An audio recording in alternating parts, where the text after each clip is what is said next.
Hi, boys and girls. We are at the end of our December plan, and today we're going to read a story called A Christmas Cookie Exchange. The author is Sherry Wall, and the illustrator is Lona Stugit. But before we read this book, I want to tell you that all of us, Miss Jen, Miss Callie, Miss Lynette, Miss Heather, Miss Marlene, Miss Kim, and Miss Allison, we all wish you a very, very wonderful, happy, healthy Christmas and New Year for yourself and for all of your family. And we hope that you remember the lesson that little cub learned, that the best thing about Christmas isn't Santa and it isn't the presents, although that is a lot of fun. All of those things are fun and they're meant to be fun. But just keep in mind that Jesus is our best present on Christmas. Try to think of that when you see the bright lights and the gifts and the ribbons and all the smiles and happy faces. It's all about Jesus. So let's find out what happens at the cookie exchange.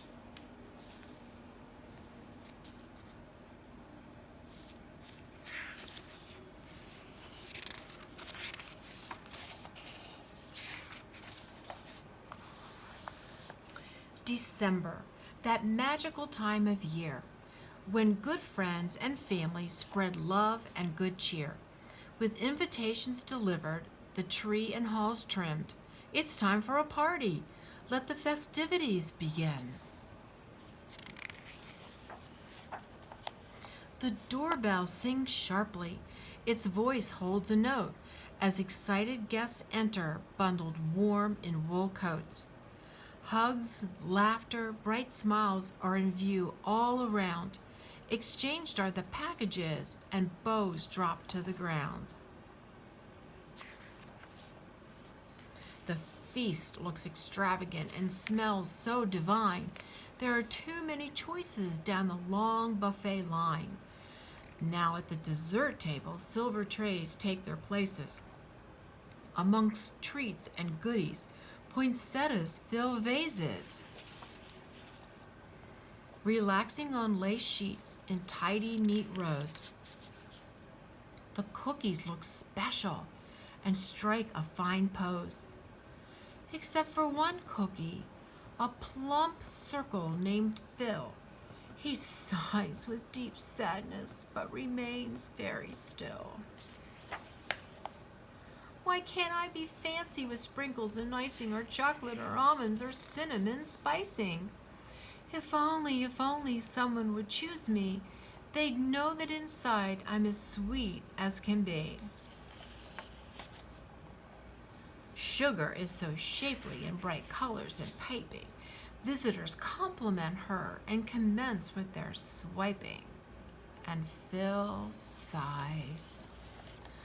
Why can't I be fancy with sprinkles and icing or chocolate or almonds or cinnamon spicing? If only someone would choose me, they'd know that inside I'm as sweet as can be.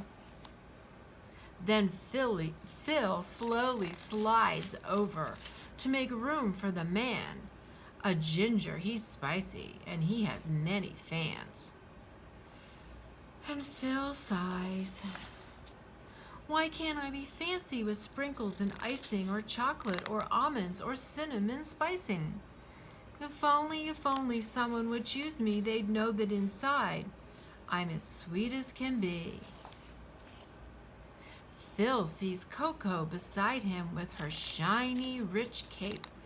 She entices the grazers and makes her escape. And Phil sighs. Why can't I be fancy with sprinkles and icing, or chocolate or almonds or cinnamon spicing? If only someone would choose me, they'd know that inside I'm as sweet as can be. Now Skip, round and nutty, has such defined abs, although some must avoid him, he gets many grabs. And Phil sighs. Why can't I be fancy with sprinkles and icing or chocolate or almonds or cinnamon spicing? If only someone would choose me, they'd know that inside I'm as sweet as can be.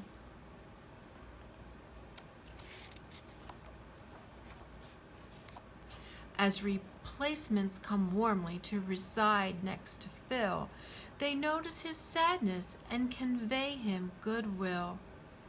Dear Phil, we've been listening to your envious cries. Stay cool now, don't crumble, as we care about you.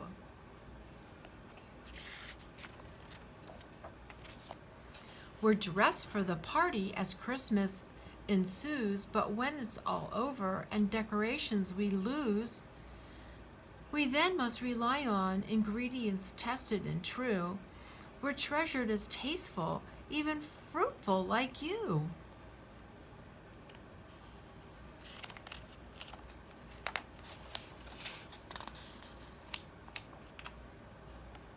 With that, Phil just glistened, glowed, and gushed a wee bit. He heard crowd declarations. They're all our favorites. It's not what you're wearing or how popular you are. It's goodness and caring that make life so merry. It's not how you look. It's not what you're wearing. It's not how many friends. It's being kind and good and caring for others that make life so merry. The end.